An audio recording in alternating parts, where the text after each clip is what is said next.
This video is not going to be received well by some, maybe many, that are fans of Chuck Norris. But let me preface this video by saying this. I have no animosity towards Chuck Norris, the martial artist and the actor, as relates to his fame. None whatsoever. However, I do take issue with Chuck Norris when it comes to him giving Bruce Lee credibility. And I always have had that issue. He's not the only one. But in this particular video, and I've touched on this in time past, and I'm going to leave a link or two in this video so that you can see what I'm talking about if you really want to know what I'm talking about. And if you really care to know, you will scrutinize what's being said by Chuck Norris in the video. And you will find that he actually did not want to give Bruce Lee credit above him as a martial artist. So let me back up and say, during the 60s and the 70s, in America did not want a lead actor to be black, nor did America want a lead actor to be Asian. We've always had thrust in front of us white lead actors, stars, in television and in motion pictures, and as much as they could allow in sports.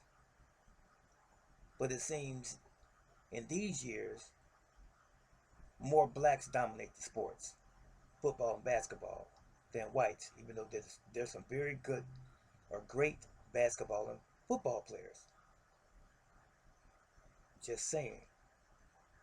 But as it relates to martial arts and legacy, Bruce Lee was the greatest martial artist of our time on record. There were great people during his time here, but he was the one that stood out above and beyond all of the ones that we know of worldwide, and still reigns today as the greatest martial artist of our time. Bruce Lee is, when you speak of one person, it's him. And everybody else run a close second, maybe third, or even fourth. Now, Chuck Norris was at a speaking engagement talking about meeting Bruce Lee in one of these video links that I'm leaving with you. And he stuttered and stammered over his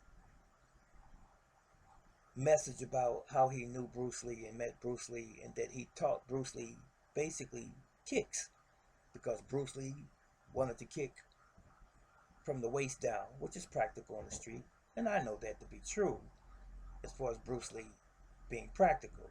However, Chuck Norris never taught Bruce Lee kicks. That's just something he made up, Chuck Norris that is, because Bruce Lee did kick high before he even met Chuck Norris. He did high kicks before that time, and that's proven in videos before that. Pause there for a second. And then he mentioned also in the video that Bruce Lee asked him about being in the movie Return of the Dragon, and he asked Bruce Lee about what type of movie it was, and that would he have to die in it, and he says yes. And Bruce Lee said yes, and then Chuck Norris said, well, you know, I'm the world champion. That's arrogance right there. Why do you even bring that statement up, I'm the world champion? First of all, real fast, world champion in what, Chuck Norris? In point karate, tag karate. I've done that game for years. So I know that that's not real fighting. And Bruce Lee studied and trained in the art of pugilism, real fighting. That's why he never went to sport karate tournaments, because that's not the thing that he wanted to do. So for Chuck Norris to make the statement that he is a world champion when Bruce Lee wanted him to be in a movie with him where they would fight each other, that was out of order. And it's not the first time he said that. He was in an interview with Conan O'Brien, Arsenio Hall, and some other interviewers before, and he was asked if him and Bruce Lee ever fought or sparred. And then he made a statement, and you can fact check this as well. He said, well, I was a professional fighter, and Bruce was not. I'm going to leave that link as well, and you read that for yourself. So why do you make those statements if you respected the man the way you say you respected the man and his ability? And then you come right behind and talk about he was good, he was very good, but he wasn't a professional fighter. But you were a point fighter versus Bruce Lee? Nah. Never. Ever. Especially Chuck Norris. No.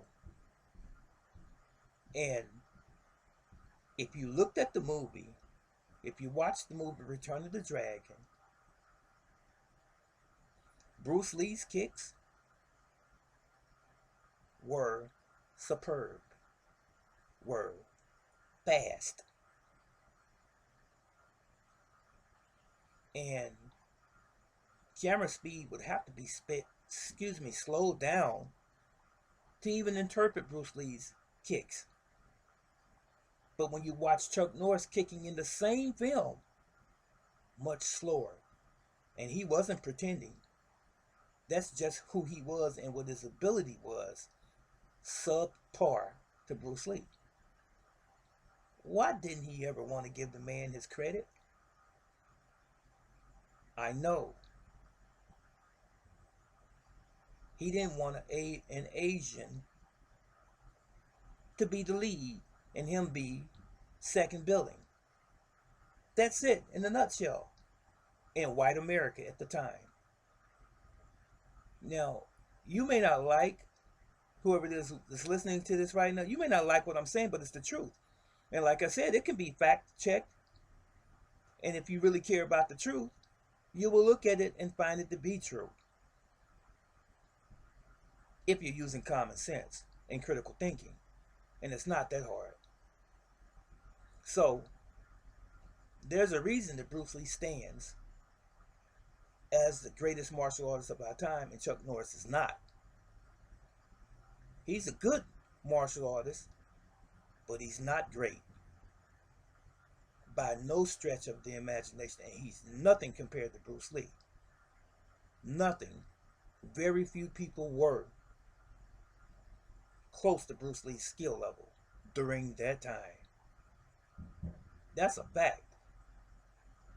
And there's too much evidence to prove that. And all of these new age guys come along in MMA and so forth, touting that Bruce Lee never fought anybody, never won a championship and all the other stuff. Well, it's funny that he's the one that still graces magazines, that's still mentioned in movies, in commercials, in periodicals and so forth. They're not talking about you like they're talking about him. And the man's been gone 50 years, and they're still talking about him. He's a household word, isn't he? For a reason. So now, I know sometimes when people are around someone of that magnitude, Bruce Lee's magnitude that is, and the man skyrockets to stardom, and you happen to be there and catch some of that jet stream, When he's gone, you want to embellish the truth after he's gone to make yourself look good. If it were not for Bruce Lee, we wouldn't know who Chuck Norris was in the film industry, because he could have never done that by himself. And that's a fact. And I will say that to his face. And I love the man. But let's be honest. All of these years, he's never ever given Bruce Lee his proper due. He said he was a great friend, and we worked out together, and we sat and ate lunch or dinner together, and he was with Brandon Lee after Bruce Lee passed away. These things, but he stuttered and stammered over his conversation with the audience, over his speech, if you will. Anyone who really knows what they're saying, who actually lived it and believed it, they don't mix words like that. Any life experience that I had that actually meant something, I flow straight through the conversation as if it's just now happening. I'm not going like I'm trying to make something up as I go along. That's what he did in the speech. That's what happened. Well, these people want to hear about my experience with Bruce Lee. Well, let me give them something. There was a lot of embellishment there to make him look good. But again, he got his stardom started from his experience meeting Bruce Lee. Nothing else. And that catapulted him to the top. And he is who he is today because of that Asian man that we know as the Little Dragon. And it's not just him. Hundreds of other people got their careers boosted on the back of Bruce Lee as well. Directly and indirectly. That was it. And that was all.